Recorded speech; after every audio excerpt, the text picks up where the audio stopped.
Ustazah pada siang hari ini? Alhamdulillah, luar biasa. Allahu Akbar. Alhamdulillahirabbil alamin. Puji syukur atas kehadiran Allah Subhanahu wa taala yang telah memberikan kita kesempatan pada siang hari ini sehingga kita dapat melaksanakan diseminasi tentang budaya positif di sekolah kita. Tak lupa selalu beri dengan salam senantiasa kita lafazkan dengan mengucapkan Allahumma sholli ala Sayyidina Muhammad wa ala ali Sayyidina Muhammad. Baik Ustadz Ustazah, sebelum kita lanjutkan pemaparan tentang budaya positif ini, kita dengarkan dulu penyampaian kata sambutan dari Ustadz Sukri. Kepada beliau kami persilakan. Bismillahirrahmanirrahim. Assalamualaikum warahmatullahi wabarakatuh. Alhamdulillahirabbil alamin. Wassalatu wassalamu ala asrofil anbiya'i wal mursalin wa ala alihi washabihi ajmain. Asyhadu an la ilaha illallah wahdahu la syarikalah wa asyhadu anna Muhammadan abduhu wa rasuluh alladzi la nabiyya ba'da. Yang kami hormati Ustazah Erni Fatma Sulistuti selaku narasumber kita yang nanti akan menyampaikan diseminasi terkait dengan budaya positif. Kemudian yang saya hormati dan yang saya banggakan Ustadz Ustazah, para guru ya, pendidik SDIT Cendekia. Pertama dan paling utama tentu senantiasa kita persembahkan puji dan syukur kita kepada Allah Subhanahu wa taala, Tuhan pencipta alam semesta, yang mana berkat limpah rahmat, nikmat dan karunia-Nya alhamdulillah pada siang hari ini dapat kita berkumpul di ruangan ini dalam rangka kita melaksanakan diseminasi terkait dengan budaya positif. Salam dan salam mari senantiasa kita persembahkan buat Nabi kita Nabi Muhammad SAW dengan mengucapkan Allahumma sholli ala Sayyidina Muhammad wa ala ali Sayyidina Muhammad. Ustazah yang dirahmati oleh Allah Subhanahu wa taala, terkait dengan sambutan yang ingin saya sampaikan dalam kesempatan kali ini, pertama tentunya ucapan terima kasih kepada seluruh ustaz dan ustazah yang sudah berkumpul di ruangan ini dalam rangka melaksanakan diseminasi, di mana nanti akan disampaikan materi oleh Ustazah Erni terkait dengan menyebarkan pemahaman dan penerapan pengalaman budaya positif, tentunya di lingkungan SDIT Cendekia. Kemudian yang kedua, tentunya ini poin yang sangat positif saya pikir, berbagi ilmu. Ustazah Erni selaku calon guru penggerak ya di sekolah kita, ini sudah mendapatkan ilmu, sudah mendapatkan materinya yang beliau dapatkan dalam program guru penggerak. Tentunya ilmu yang beliau dapatkan tentu beliau pengen juga berbagi dengan kita guru-guru yang ada di SDIT Cendekia, sehingga ilmu ini, materi ini tidak hanya di beliau saja, juga disebarkan ke kita, sehingga kita juga dapat ilmu yang sama. Walaupun mungkin kita belum berkesempatan menjadi calon guru penggerak, tapi paling tidak kita sudah dapat sharing ilmu dari Ustazah Erni. Mudah-mudahan next berikutnya, jika ada lagi program guru penggerak angkatan kesekian, mungkin 12, 13 dan seterusnya, ada lagi banyak ustaz-ustazah Cendekia yang bisa ikut program guru penggerak ini.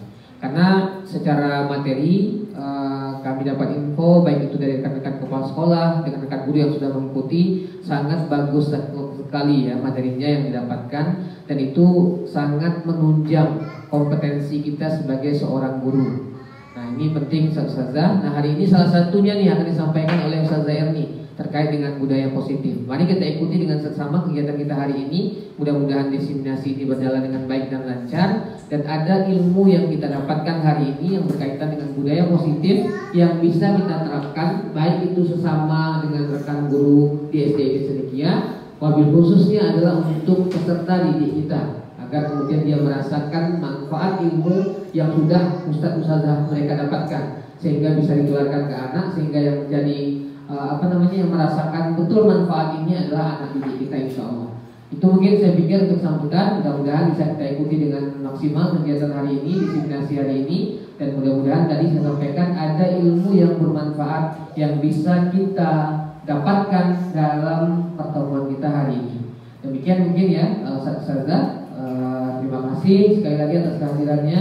Saya juga terima kasih nanti materi yang disampaikan ke kawan-kawan. Mudah-mudahan jadi ilmu yang bermanfaat dan mudah-mudahan mengalir pahalanya. Baik itu bagi Ustazah Erni dan bagi kita yang mendengarkan materi dari Ustazah Erni, paling tidak juga dapat ilmu dan dapat pahala juga, yaitu kita berbagi ilmu hari ini. Nah, jadi berkumpulnya kita di ruangan ini merupakan majelis ilmu, di mana majelis ilmu ini biasanya berkumpulnya para malaikat. Mudah-mudahan segala keberkahan tercurah pada kita pada hari ini. Demikian mungkin dari saya sambutan sedikit saja. Assalamualaikum warahmatullahi wabarakatuh. Assalamualaikum warahmatullahi wabarakatuh.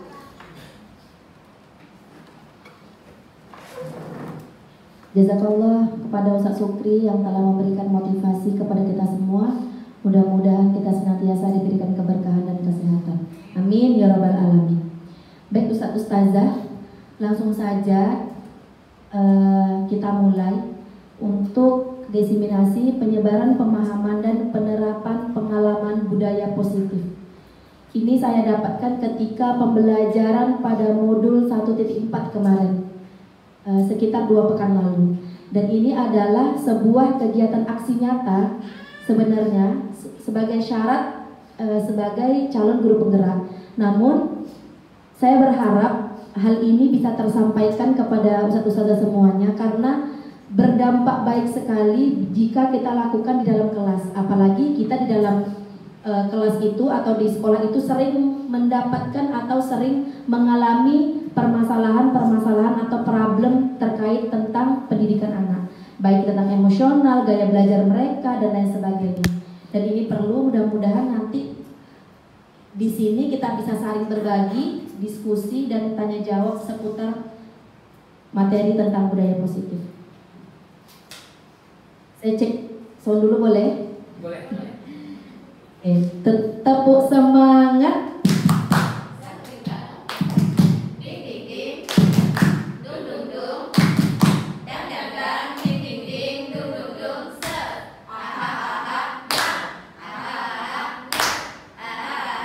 Semangat. Mantul semangat guru-guru kita nih.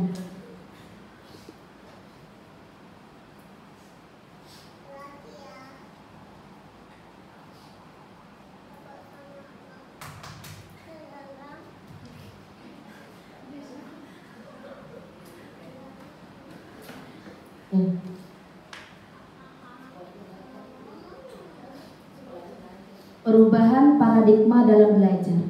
Nah, pembelajaran dengan paradigma baru merupakan sebuah pembelajaran yang dirancang berdasarkan prinsip pembelajaran berdiferensiasi, sehingga para peserta didik belajar sesuai dengan kebutuhannya berdasarkan tahap perkembangan sesuai dengan teori psikologi modern untuk mewujudkan profil pelajar Pancasila.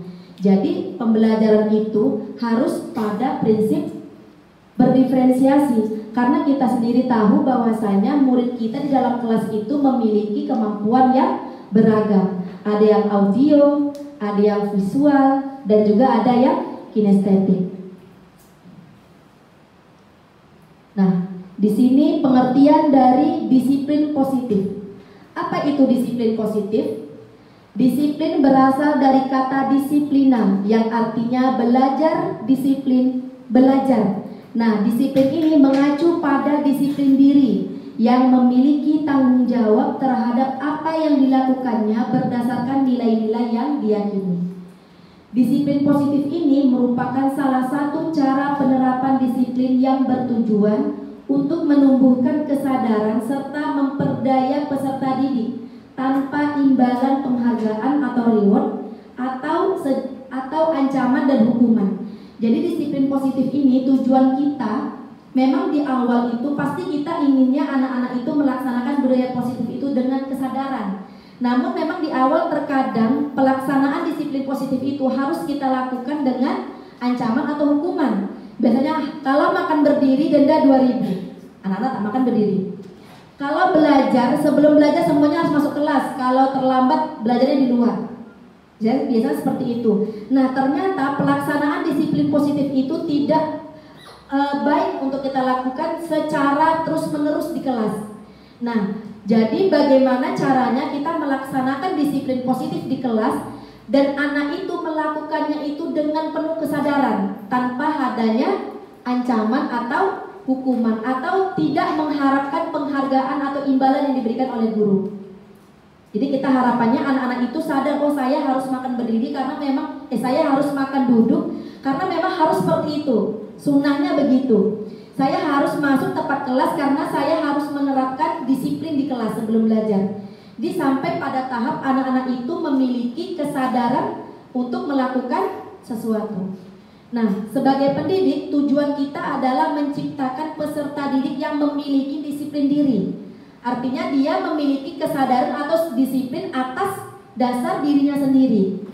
Sehingga mereka berperilaku mengacu kepada nilai-nilai kebajikan atau nilai-nilai universal. Dan memiliki motivasi intrinsik dalam perubahan perilaku ke arah yang lebih baik. Nah, apa itu nilai-nilai kebajikan? Nilai-nilai kebajikan itu adalah nilai yang disepakati bersama, lepas dari suku bangsa, agama, bahasa, maupun latar belakang. Apa contoh dari nilai kebajikan itu?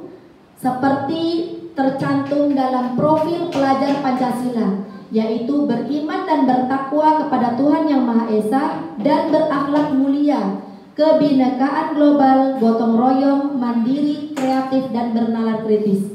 Kalau nilai-nilai kebajikan yang ada di sekolah itu adalah membentuk siswa yang berdasarkan Al-Quran dan hadis, begitu kan? Nah, itu nilai kebajikan sekolah kita. Nah, nilai kebajikan ini yang nantinya bisa kita terapkan di kelas sehingga memumpuni kemampuan anak. Nah, menurut IBO atau Primary Years Program, sikap murid itu terdiri dari toleransi, rasa hormat, integritas, mandiri, menghargai, antusias, empati, keingintahuan, kreativitas, kerjasama, percaya diri, dan komitmen.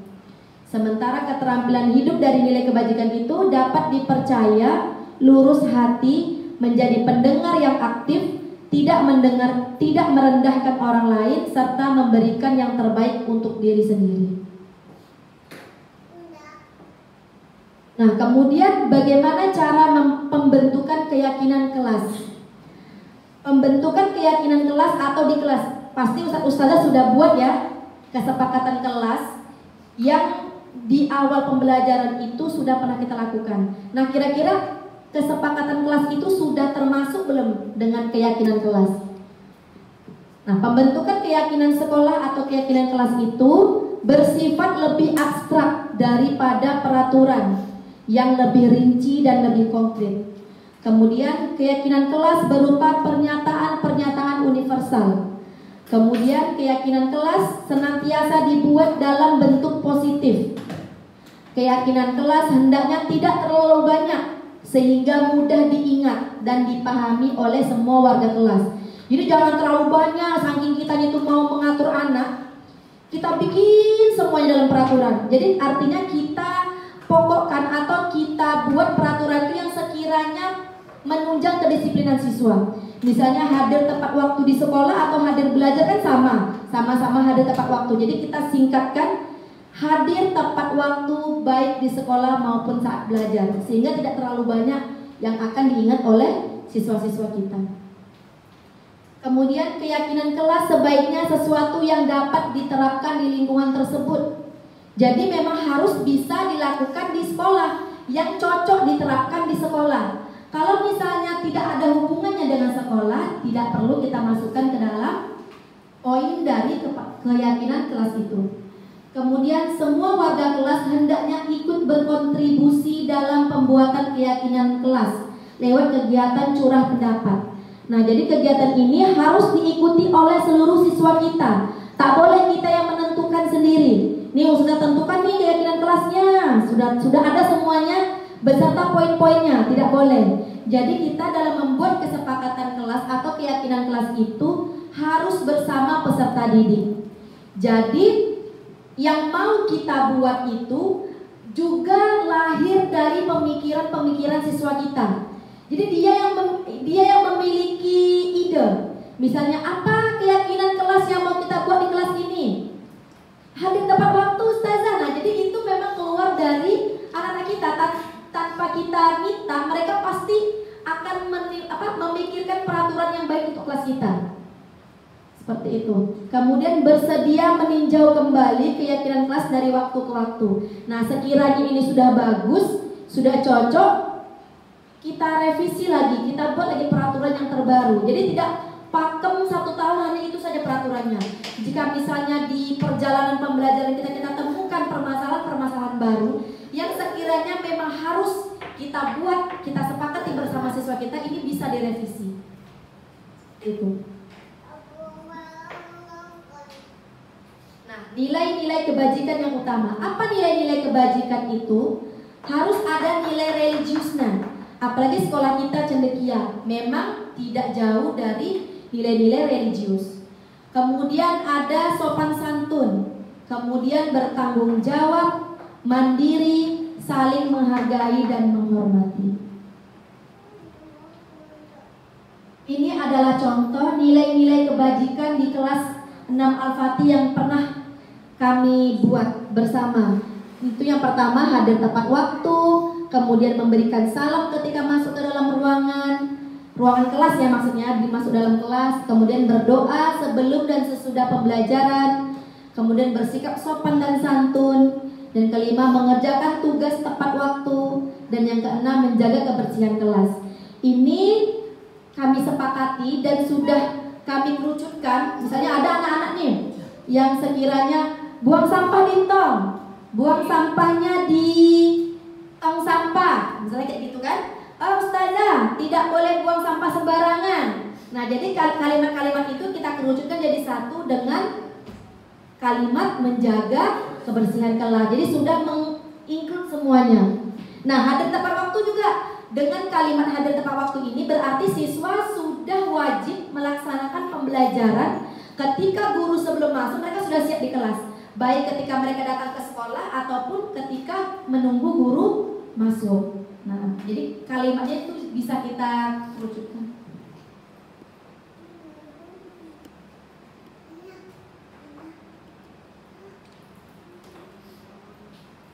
Nah, ini adalah contoh keyakinan kelas di kelas 6 Al-Fatih, yaitu hadir tepat waktu, berdoa, kemudian saling menghargai dan menghormati, menjaga kebersihan, saling bekerja sama, serta sopan dan santun.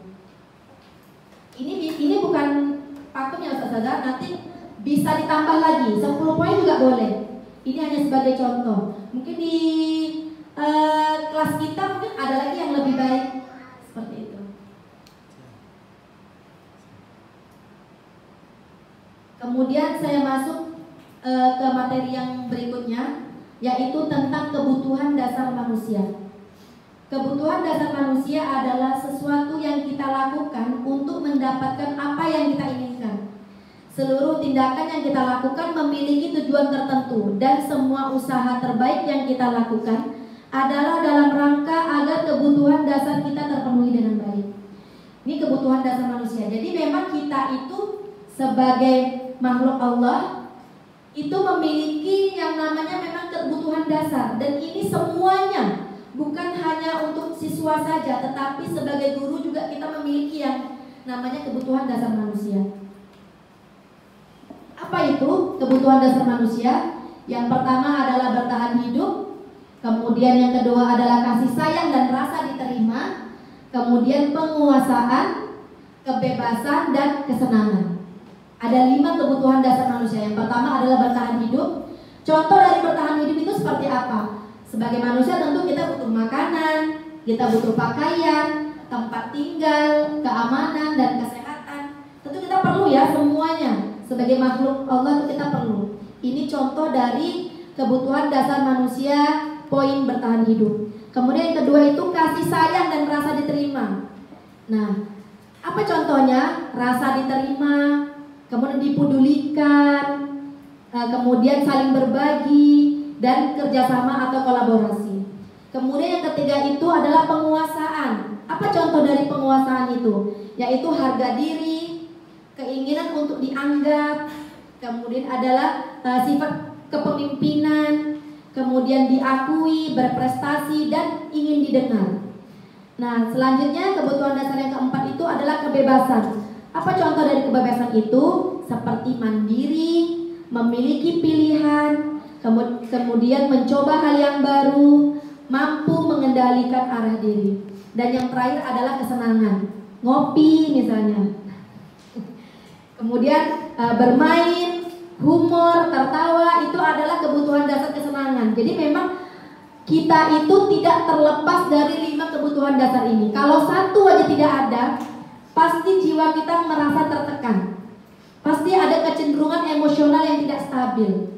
Tetapi kalau 5 ini sudah diterima, 5 ini sudah kita dapatkan, insya Allah hidup tuh senang. Begitu juga dengan anak-anak kita. Anak-anak kita itu dia juga ada rasa kasih sayang dan ingin diterima. Jadi kadang-kadang ada anak kita tuh yang berperilaku tidak sesuai dengan tempatnya, suka mencari-cari perhatian.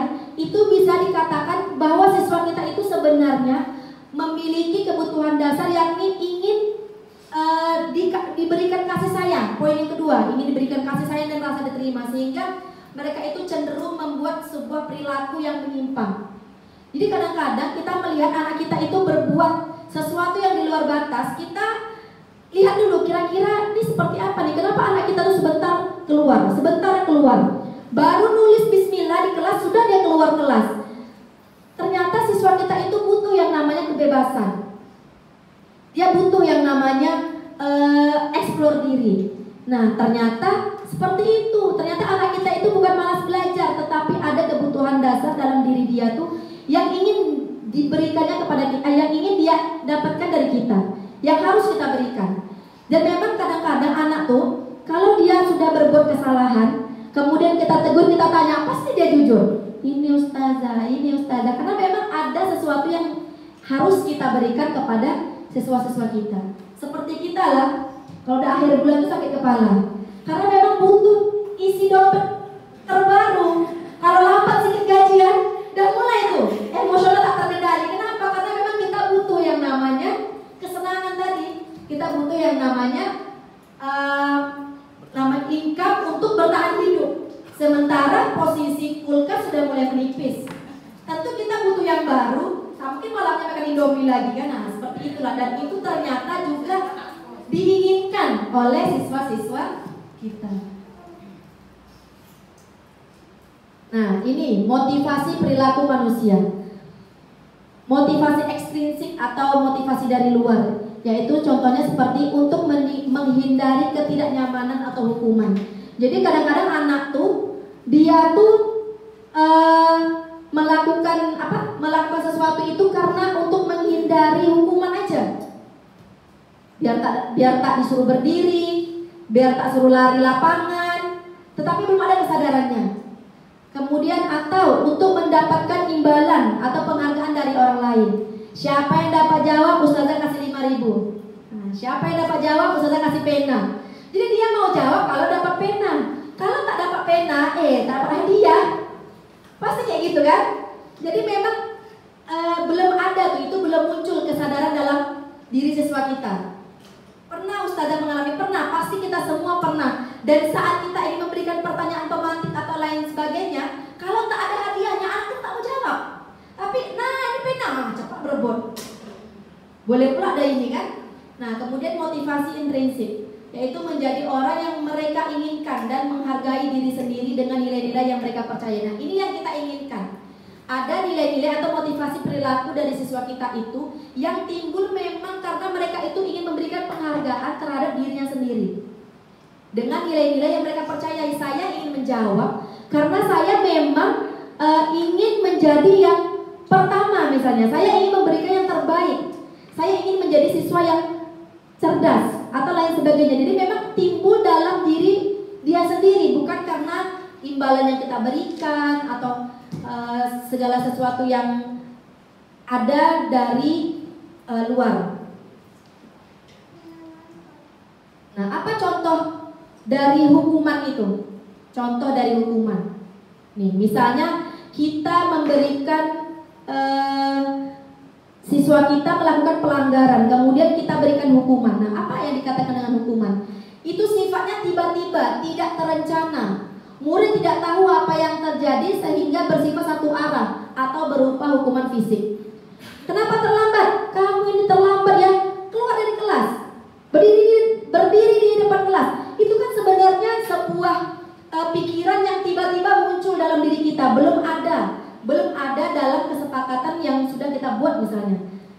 Seperti itu, sifatnya itu tidak terencana. Nah, bagaimana kalau konsekuensi? Konsekuensi ini terencana dan disepakati, bisa kita ambil dari keyakinan atau kesepakatan kelas yang sudah kita buat. Kemudian membuat murid tetap dibuat tidak nyaman. Kemudian sikap guru selalu memonitor sikap murid. Ternyata konsekuensi ini juga belum berhubungan atau baru memberikan efek yang baik pada siswa kita, karena ada sifat yang membuat siswa kita itu cenderung tidak nyaman, atau kita yang terlalu memonitor. Kembali ya, kembali ya gitu. Jadi apa yang terbaik dari siswa kita, apa yang harusnya kita berikan selain hukuman dan konsekuensi ini, ada yang namanya itu restitusi. Restitusi itu proses menciptakan kondisi bagi siswa untuk memperbaiki kesalahan. Kemudian proses kolaboratif yang mengajarkan murid untuk mencari solusi dirinya sendiri. Nah, bagaimana penjelasan lebih lanjut tentang restitusi ini?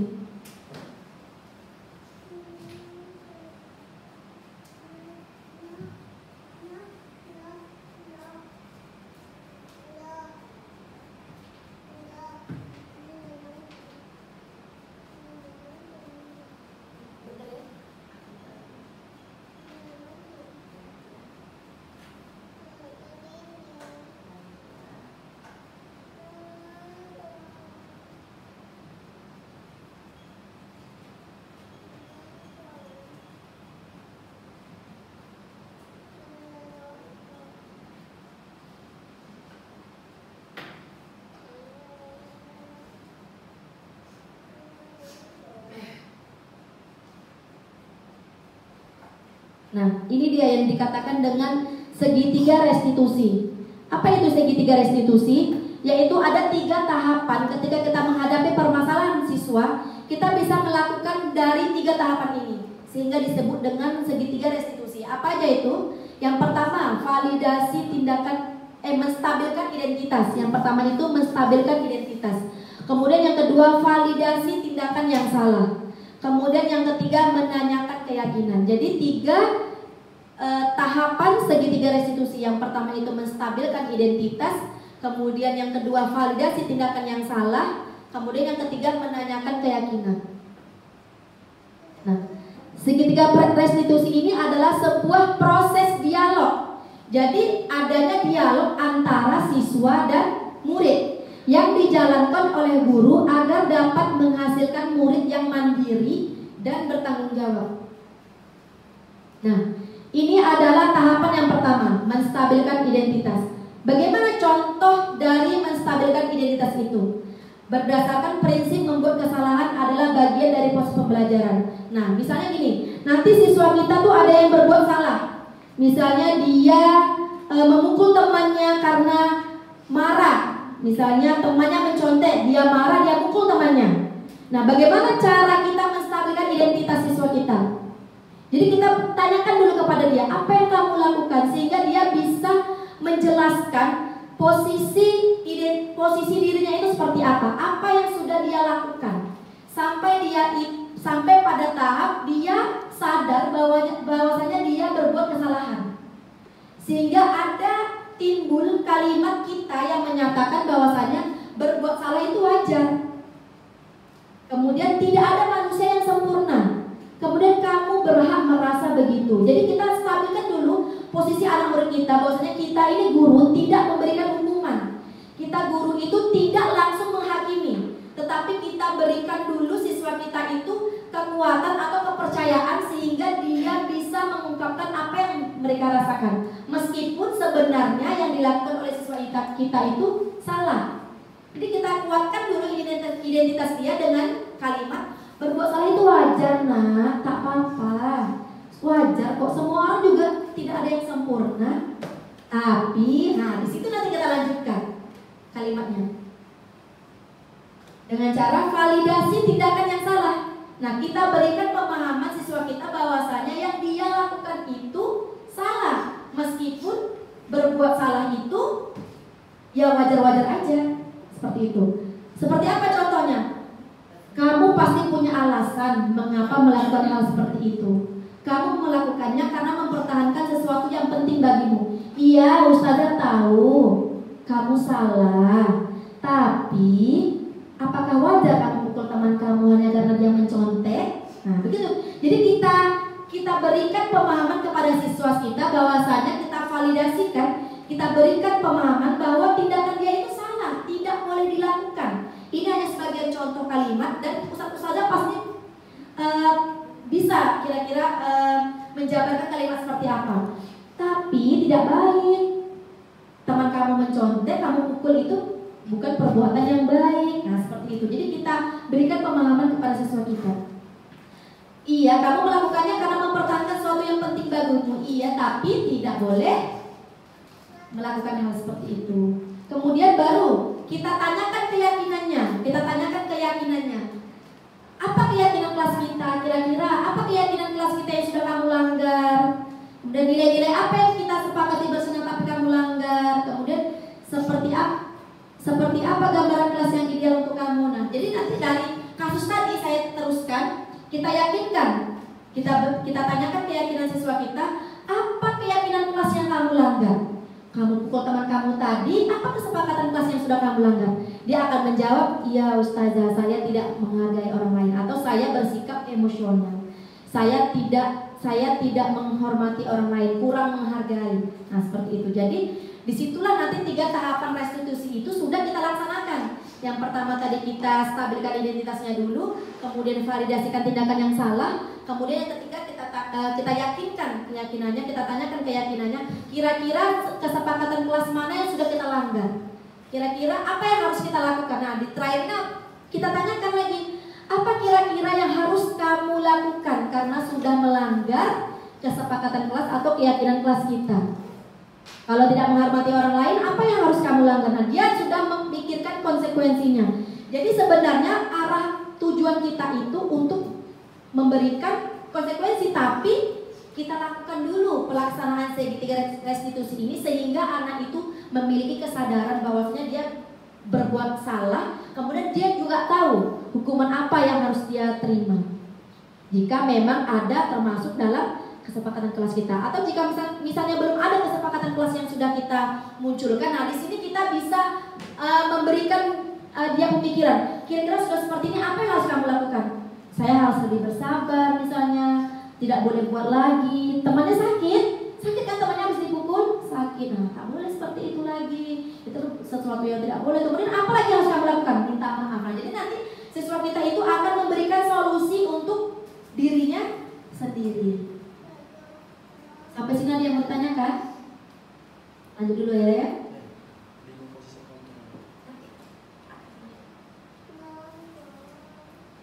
Nah, kemudian yang terakhir itu adalah tentang posisi kontrol.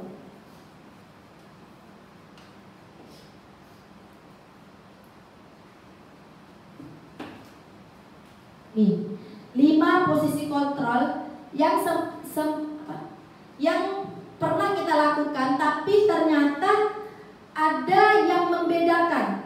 Artinya perilaku atau cara kita menangani permasalahan siswa itu ternyata mempengaruhi dampak yang akan ditimbulkan oleh siswa kita. Jadi ini ada 5 posisi kontrol yang akan memberikan pemahaman kepada teman-teman agar bisa lebih baik lagi dalam penanganan suatu masalah pada siswa. Yaitu yang pertama itu posisi penghukum. Ada 5 ya. Yang pertama itu posisi penghukum, kemudian yang kedua itu pembuat rasa bersalah, kemudian yang ketiga itu teman, yang keempat itu pemantau, dan yang kelima itu manajer.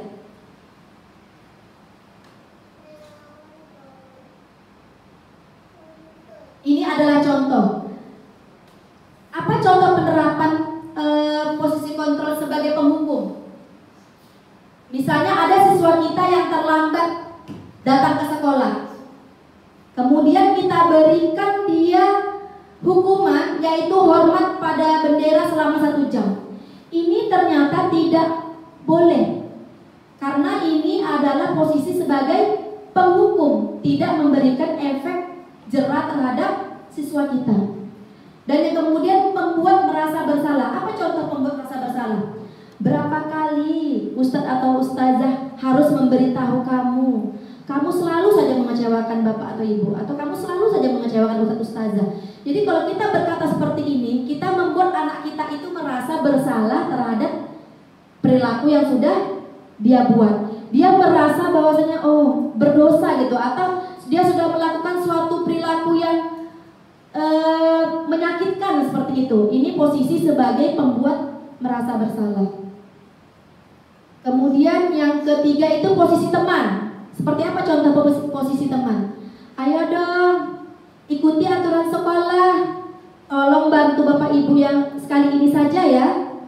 Ya sudah, tidak apa-apa. Lain kali jangan sampai berbuat seperti ini lagi ya. Nah, ini adalah posisi sebagai teman. Jadi siswa itu merasa bahwasanya kita itu sebagai teman dia. Tetapi tidak semua kasus bisa kita pakai posisi seperti ini. Karena kadang-kadang posisi perilaku yang lebih jauh menyimpang itu bahkan bisa menimbulkan perilaku yang lebih hebat lagi kalau kita gunakan ini. Contoh misalnya kita mau siswa kita itu belajar, ayo dong cepet catat, nanti ustazku lewat loh, kenapa kalian bisik-bisik? Nah, ini adalah posisi sebagai teman. Kemudian yang keempat, posisi sebagai pemantau. Apa contohnya? Kamu sudah melanggar peraturan sekolah, kamu tahu kan konsekuensinya? Setelah upacara, kamu beli atributnya di koperasi dan jangan ulangi lagi. Nah, misalnya ada siswa kita yang tidak pakai atribut. Kalau sebagai pemantau itu posisi guru sebagai kontrol tadi ya. Nah, kamu sudah melanggar peraturan sekolah, kamu tahu kan konsekuensinya? Setelah upacara, kamu harus beli atributnya di koperasi. Jangan ulangi lagi. Ini adalah posisi sebagai pemantau. Dan terakhir adalah posisi sebagai manajer. Apa contohnya? Apakah kamu tahu kesalahanmu? Kira-kira bagaimana kamu memperbaiki kesalahanmu? Ini adalah posisi sebagai manajer. Dan ini adalah posisi yang paling baik kita gunakan, kita terapkan di kelas. Kita menanyakan kesadaran kepada siswa kita apa yang telah dia lakukan. Jadi memang hukuman itu harus sesuai. Hukuman itu tidak boleh melebihi batas atau tidak boleh di luar dari kesepakatan kelas kita. Misalnya anak kita terlambat datang ke sekolah, kita berikan dia hukuman hormat bendera 1 jam. Kira-kira cocok nggak? Nggak cocok. Itu adalah posisi sebagai penghukum. Kira-kira apa yang paling baik kita berikan kepada siswa kita kalau ada siswa kita yang terlambat? Segitiga restitusi. Nah, itu dia, segitiga restitusi. Kita lakukan segitiga restitusi. Tapi kalau misalnya sudah dilaksanakan segitiga restitusi, tapi anaknya masih terlambat, kita kembali kepada konsekuensi atau kesepakatan kelas kita. Jadi ternyata konsekuensi itu boleh kita terapkan di kelas. Tidak harus kesepakatan kelas itu isinya hanya untuk kesadaran aja, tidak. Tetapi misalnya ada nanti batas-batas anak terlambat ke sekolah lebih dari 10 kali. Nah, di situ kita boleh terapkan konsekuensi. Apa kira-kira yang harus dia lakukan? Nah, seperti itu boleh. Jadi tidak harus nanti kita tanyakan terus. Tapi anak itu terlambat juga setiap hari kan? Gak kita tanyakan, nanti alasannya hari ini mamanya lah yang lambat masak, besok bapaknya yang telat bangun, besok lagi sepatunya lah yang basah, atau bajunya lah yang di laundry. Jadi nanti kalau misalnya kita sudah lakukan ini tetapi masih kita temukan permasalahan, maka kita kembali ke keyakinan kelas kita tadi, kita kembalikan, kita buat konsekuensinya. Tetapi tidak boleh bersifat menghukum atau melebihi batas kemampuan siswa. Nah, saya tanyakan kepada ustazah, kira-kira posisi kontrol manakah saya? Saya kecewa sekali dengan kamu. Apakah sebagai penghukum, pembuat merasa bersalah, teman, pemantau, atau manajer? Saya kecewa sekali dengan kamu. Iya, pembuat merasa bersalah. Nah, kemudian apa rencanamu untuk menyelesaikan masalah ini? Nah, iya, posisi sebagai manajer. Nah, kemudian ayolah lakukan demi bapak atau ibu.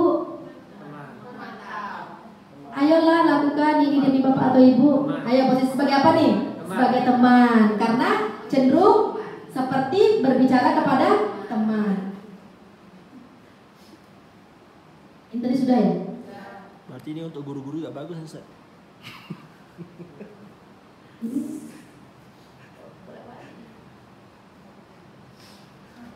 Oh, udah.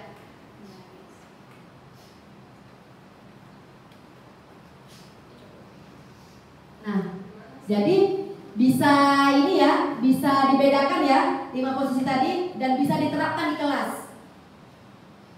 Boleh? Boleh. Sangat baik sekali. Apalagi kalau kita bisa melaksanakan posisi kontrol sebagai manajer. Memang kadang-kadang emosi itu pas naik-naik itu turunkan dulu saja. Jadi jangan, kalau misalnya lagi bangun jangan langsung marah. Duduk dulu. Tanya anak tuh baik-baik. Kalau kita udah tanya sama anak tuh, dia pasti jawab jujur. Dia pasti akan menyadari sebuah kesalahan yang sudah dia lakukan. Karena siswa kita itu memang masih pada tahap belajar yang masih bisa kita berikan pemahaman. Karena anak kita masih kecil, masih belum puber yang seperti apa. Jadi masih bisa kita kontrol, masih bisa kita awasi. Dan juga kalau bisa jangan langsung buru-buru kasih hukuman tertentu kepada siswa kita. Kalau misalnya kira-kira ada perilaku anak kemudian terus berulang, buat jadi keyakinan kelas, sehingga mereka ketika membuat sebuah perilaku menyimpang, mereka akan kembali kepada keyakinan kelas yang sudah kita sepakati. Ayo tadi makan berdiri, apa hukumannya atau apa konsekuensinya, apa yang harus kamu lakukan kalau sudah makan berdiri. Jadi tak perlu kita sibuk-sibuk lagi, dia akan kembali kepada keyakinan kelas yang sudah disepakati. Tanpa secara langsung kita tak perlu lagi membebel-bebel, siswa sudah tahu. Dan kalau bisa kesepakatan kelas itu setelah kita buat, jangan hanya sekedar dibuat aja, tetapi harus kita cetak, kita tempelkan di kelas. Jadi ketika siswa kita itu setiap hari pelaksanaan di sekolah, mereka itu bisa melihat terus. Misalnya kita lupa atau apa, ayo coba dilihat apa yang sudah kamu langgar. Ayo coba dilihat apa yang sudah kamu ini. Kemudian ayo dilihat kesepakatan kelas apa yang sudah tidak kamu lakukan atau kamu langgar. Jadi memang kita kembali lagi kepada keyakinan kelas kita. Saya review lagi, tahapan pertama tadi apa? Buat dulu keyakinan kelas. Kemudian jika ada permasalahan, kita gunakan segitiga restitusi. Nah, kita bersifat sebagai manajer. Baik, ada pertanyaan? Ayo Ustazah, silakan yang mau tanya. Ya, silakan Ustazah.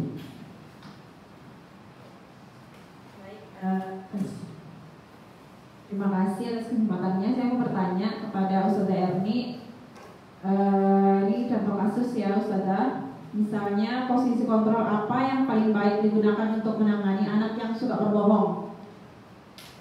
Misalnya tentang sholat ya. Kadang kita tanya tuh dia sholat subuh belum? Kayak kelas 1 lah ya, palingan itu. Atau mungkin dia siapa yang mengganggu temannya, dia berbohong tuh. Kayak dia mengalihkan, pokoknya dia supaya dia tidak bersalah, jadinya dia berbohong. Jadi kayak mana kira-kira? Terima kasih. Baik, terima kasih Ustazah Astuti yang sudah bertanya. Nah, kalau anak-anak berbohong itu kira-kira kebutuhan dasar apa yang dia inginkan, yang ingin dia dapatkan? Anak suka berbohong. Kira-kira dari kebutuhan dasar manusia itu dia termasuk ke dalam yang mana? Apakah bertahan hidup, kasih sayang, kesenangan, atau kebebasan? Kira-kira yang mana yang dibutuhkan siswa itu kalau dia berbohong? Pada tahap kasih sayang dan rasa ingin diterima. Jadi memang anak-anak itu kalau dia suka berbohong, dia tuh cari perhatian sebenarnya. Selain dia menutupi kesalahan, juga mencari perhatian. Bisa jadi selama ini siswa kita itu tidak mendapatkan pengakuan atau tidak mendapatkan rasa percaya, rasa kepercayaan dari orang terdekat, bisa jadi. Nah, bagaimana, apa langkah yang harus kita lakukan? Gunakan dulu segitiga restitusi tadi, Ustazah. Yang pertama, kita stabilkan dulu identitas, kemudian validasikan tindakan yang salah, kemudian yang ketiga, tanyakan keyakinannya. Jadi kita tadi, contohnya seperti ini, menstabilkan identitas. Kamu berbohong sama Ustazah, kamu sholat di rumah. Ya Ustazah. Betul tak sholat? Betul Ustazah. Tanya lagi. Kalau kita tatap mata dia pasti dia langsung ngaku ya. Bohong ya sama Ustazah. Iya Ustazah. Dan kita tanyakan, kenapa kamu berbohong? Nanti Ustazah marah.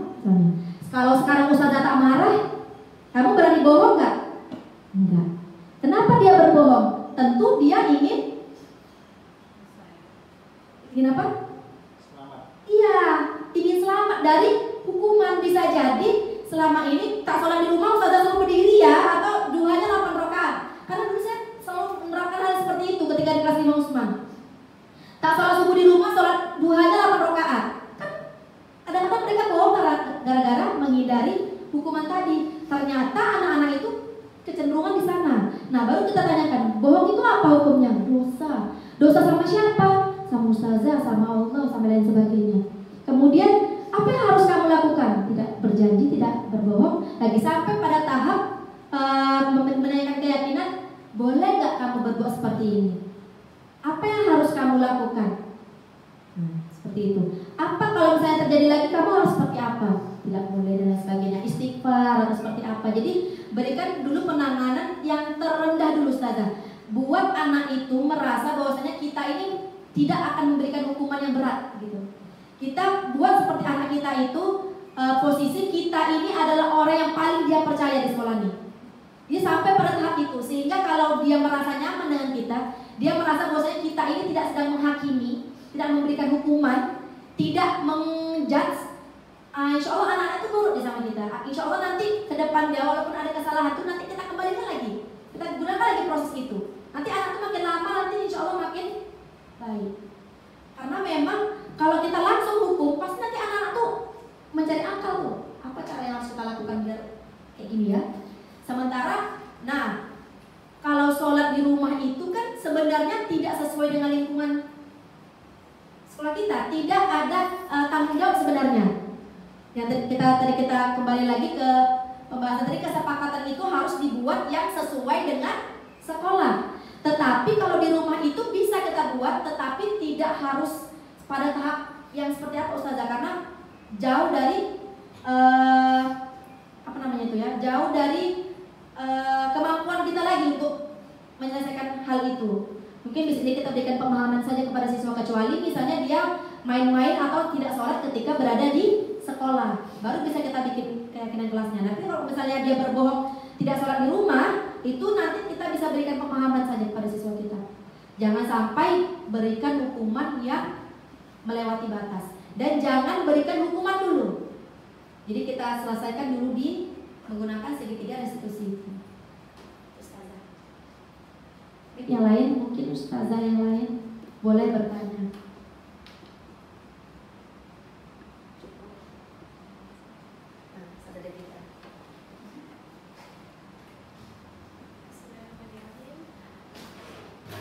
Baik, untuk pertanyaannya sama seperti Ustazah Astuti, tapi kasusnya ini seperti banyak sekali anak-anak kita yang di sekolah yang suka mengadu terkait sama sebagai pemantau, istilahnya Ustazah, sebagai pemantau. Jadi kalau misalnya kawannya buat salah, nanti dia cepat-cepat ngadu, Ustazah ini salah gini, tak sholat, makannya berdiri, tidak buat PR dan lain sebagainya. Nah, jadi posisi kita sebagai gurunya itu kita harus bagaimana kepada kawannya dan juga kepada dia yang aktif memberi informasi sebagai informan. Itu Ustazah, terima kasih. Kita berposisi sebagai manajer ya Ustazah tadi ya. Ada anak yang suka ngadu dan ada anak yang suka beri perilaku yang tidak sesuai. Nah, sebenarnya bagus kalau anak kita itu aktif melaksanakan peraturan di kelas. Kalau ada anak kita yang ubi itu suka ngadu, sebenarnya bagus. Tak apa-apa Ustazah, biarkan aja. Cuman memang kita harus memberikan pemahaman kepada siswa kita bahwasanya kita memberikan informasi kepada guru itu bukan bersifat untuk memberikan hukuman kepada siswa kita. Nah, itu tadi. Jadi kalau ada anak kita yang suka ngadu, suka ngasih tahu peraturan dan lain sebagainya, tak apa-apa, biarkan aja. Yang penting harus diberikan pemahaman terlebih dahulu kepada siswa kita bahwasanya informasi itu kita diberikan bukan untuk memberikan hukuman kepada temannya, tetapi untuk sekedar mengingatkan keyakinan kelas yang sudah kita buat. Itu. Nah, untuk siswa yang melanggar peraturan tadi, kita gunakan posisi kita sebagai manajer, yaitu kita laksanakan dulu segitiga restitusi tadi. Kalau memang keyakinan kelas itu sudah ada konsekuensinya, langsung dijalankan aja Ustazah, tak apa-apa. Misalnya anak makan berdiri lebih dari 10 kali misalnya, apa konsekuensinya? Misalnya tambahan sholat duha 2 rakaat gitu. Jadi jangan yang sifatnya menghukum, tapi sifatnya itu memberikan pembelajaran yang bermanfaat kepada siswa kita. Misalnya wajib membaca 10 menit, boleh. Jadi kita sesuaikan saja dengan kebutuhan siswa. Jadi kalau misalnya anak yang suka uni berarti nggak masalah Ustazah. Tentu kita terbantu ketika anak kita itu termotivasi untuk melaksanakan peraturan di kelas. Hanya saja memang ada sebagian siswa yang menggunakan keyakinan kelas itu untuk sebagai bahan aduan kepada temannya. Nah, disitulah kita memberikan pemahaman kepada siswa kita bahwasanya ini keyakinan kelas kita akan membentuk sebuah disiplin positif terhadap dirinya sendiri, bukan kita buat untuk menghukum teman-teman di kelas. Seperti itu. Bagaimana Ustazah? Oke, Ustazah Sapni? Cukup.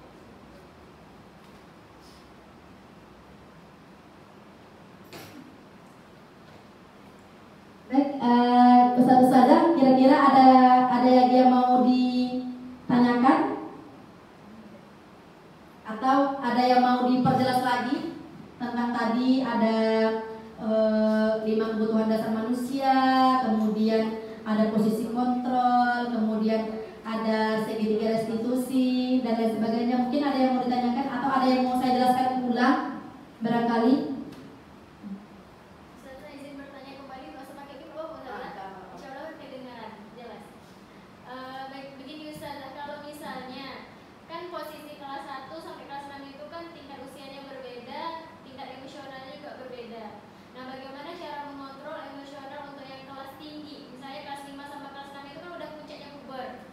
Jadi emosionalnya itu rasa ingin eksisnya itu lebih tinggi. Nah, itu bagaimana cara untuk kita sebagai gurunya itu mengontrol dan memberitahu kalau misalnya kita itu harus satu kelas bisa kerjasama, tidak boleh ingin menonjolkan diri sendiri gitu Ustazah.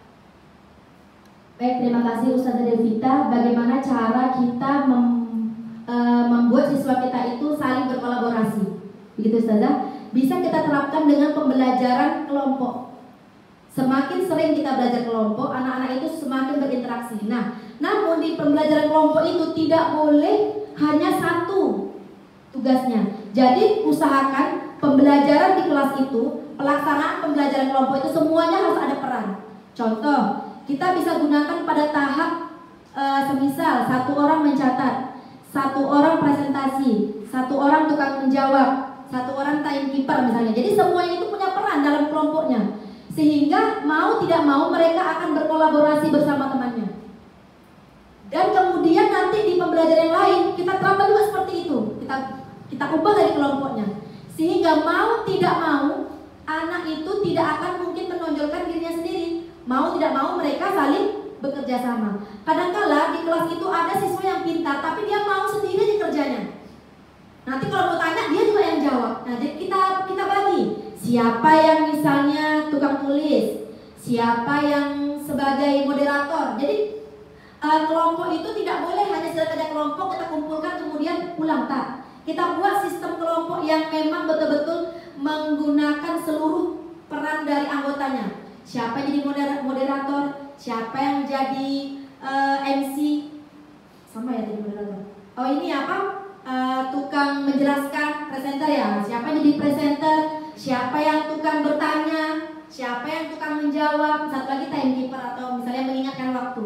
Sehingga seluruh temannya itu berperan aktif. Semisalnya kita ingin siswa kita itu di kelompok yang sama, tetapi dia memiliki peran yang lain. Kita samakan kelompoknya, tetapi kita ubah. Tidak boleh lagi yang presenter orang itu lagi. Nah, mau tak mau teman yang tidak aktif tadi, mau tidak mau dia harus berperan. Jadi memang kita harus buat siswa kita itu semuanya berperan. Artinya di situ ada kolaborasi yang aktif yang terjadi di kelas. Hari pertama dilaksanakan kelompok belum selesai misalnya, tak apa-apa Ustazah. Hari kedua kita laksanakan lagi tak apa-apa. Yang penting seluruh kegiatan kerja kelompok kita itu terlaksana. Begitu. Nah, sifat individualisme itu akan tuntas kalau kita terapkan sistem kolaborasi. Jadi kalau kolaborasi itu akan menimbulkan kerjasama yang baik di kelas maupun di luar. Jadi nanti kalau sudah terbiasa dia di kelas saling berkolaborasi, saling bekerja sama, ada pertandingan apapun di luar kelas, kita tak perlu saya Ustazah, anak sudah pandai sendiri. Karena dia sudah tahu, sudah terbiasa. Sehingga kita berikan pemahaman bahwa semua manusia itu berbeda dan memiliki kecenderungan kemampuan yang berbeda. Itulah bagusnya kurikulum Merdeka tuh salah. Tidak ada yang juara kelas, semuanya juara. Satu juara di matematika, juara di bahasa Inggris, juara di IPS, juara di lain sebagainya, juara menggambar. Jadi kita kasih lewat anak kita itu semuanya punya potensi masing-masing. Ini juara di matematika, jadi kita bilang nilai paling tinggi di kelas. Tak, kita ubah semua sistemnya. Sehingga anak-anak itu merasa bahwasanya dia tidak hanya dia sendiri yang pandai, tetapi semua orang memiliki kemampuan yang berbeda. Semua orang juara di bidangnya masing-masing. Jadi harus kita berikan pemahaman memang kepada siswa kita itu, sehingga tidak menimbulkan sifat individualisme atau ingin menonjol sendiri. Seperti itu. Jadi nanti yang kemarin-kemarin itu misalnya kita terapkan ini nilai matematika paling tinggi dia, tidak, kita berikan anak-anak itu kemampuan. Misalnya dia yang paling udah habis nih nominasi, sudah tak ada lagi. Yang paling rajin di kelas, nah boleh aja. Yang paling semangat misalnya, atau yang paling apa lagi, seperti itu. Jadi kita kasih nominasi sendiri kepada siswa kita. Nah, yang paling suka membantu, memang seperti itu saja. Jadi anak itu dia percaya diri walaupun dia misalnya jauh kemampuannya dibandingkan temannya dalam segi eksak, tetapi dia memiliki kemampuan di bidang yang lain. Jadi ada di kelas kami tuh, di matematikanya dia kurang, tapi di pelajaran bahasa Inggris Ustazah Sakti dia menonjol. Ya kan Ustazah? Udah tuh siswa saya. Di pelajaran bahasa Inggris 100 terus, tapi di matematika lu tak lebih dari 65. Saya bilang, "Pis, aduh, saya dulu tuh macam udah ini." Tapi kalau saya lihat nilai ujiannya bahasa Inggrisnya 100 terus, tak pernah di bawah itu. Sehingga naikkan nominasi. Oh, jadi kalau misalnya kadang-kadang walaupun kita kadang tahu, "Pis, apa nih bahasa Inggrisnya?" Nah, kayak gitu. Dan ada juga siswa tuh yang semuanya tak pandai, tapi dia pandai desain. Jadi di kelas tuh kadang-kadang coba saya kira tolong ini, karena saya kira paling pintar desain gambar-gambar atau video. Jadi memang berikan aja anak tuh ini Ustazah, keyakinan bahwasanya semua kita itu sebenarnya punya kemampuan masing-masing. Sama kita juga lah. Tentu saya tak mau dibandingkan dengan Ustazah Astuti. Tentu Ustazah Astuti tak mau dibandingkan dengan Ustazah Aisyah. Ustazah Aisyah itu punya kemampuan hebat di bidangnya yang kita tak punya. Ustazah Devita gitu juga. Semua orang punya kelebihan masing-masing. Kalau nak diikutkan, tak mungkin kita nak mengejar satu orang kan. Tentu kita mau hebat di bidang kita. Contoh kalau misalnya Ustazah Safni suruh ngerjakan soal matematika ya tak bisa, karena beliau hebat di bagian bahasa Inggris. Gitu. Sama siswa kita gitu juga. Sudahlah dia belajar banyak pelajaran, harus menguasai semuanya, harus pandai semuanya. Tak. Nah, sifat menonjol satu dalam diri dia lah yang harus kita kembangkan. Apa kira-kira Ustazah yang paling tahu tentang siswa di kelas? Begitu Ustazah. Sedikit aja. Ada yang mau nambahkan? Ada yang mau tanya nih. Mbak Wol.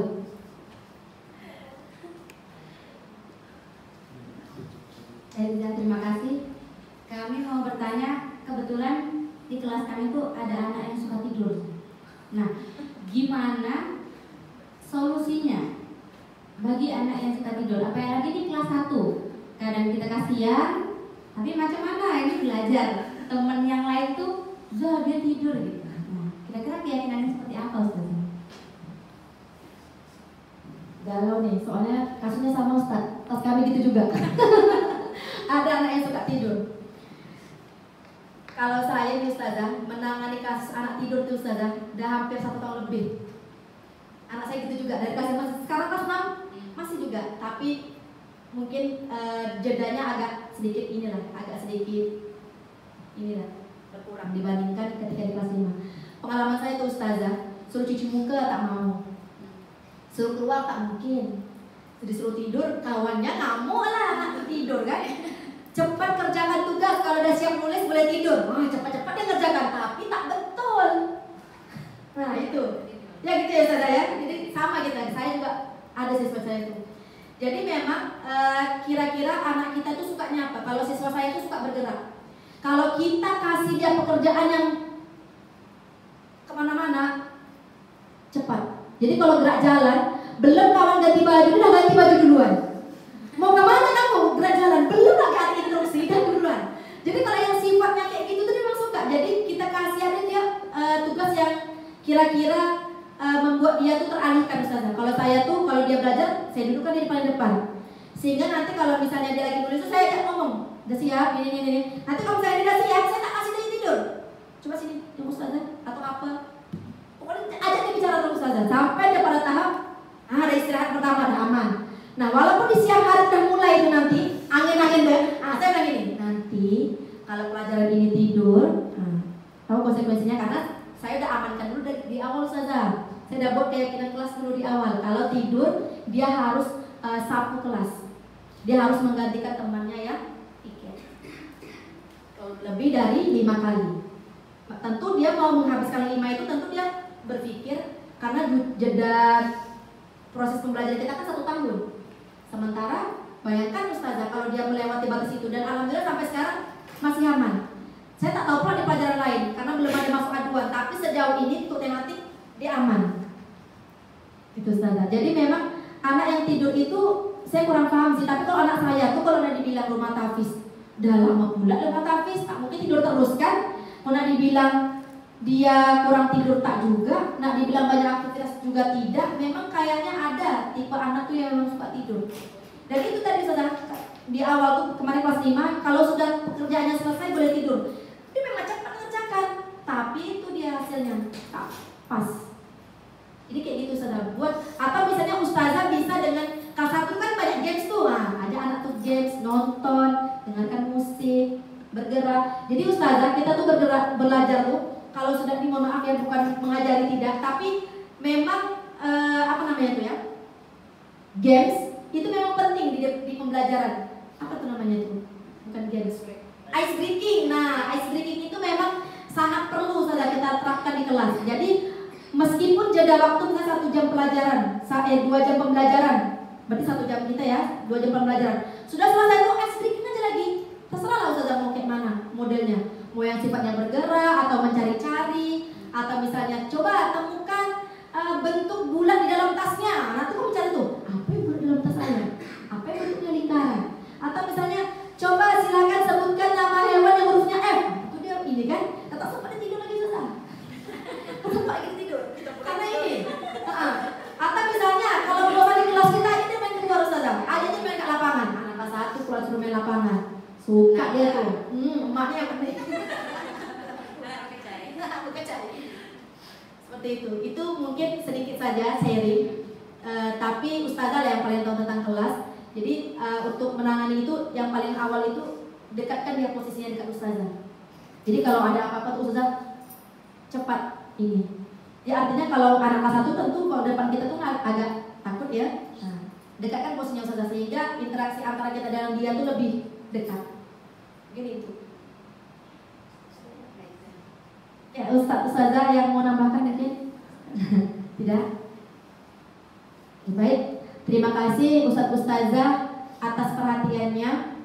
Terima kasih atas kerjasama dan kolaborasi pada siang hari ini.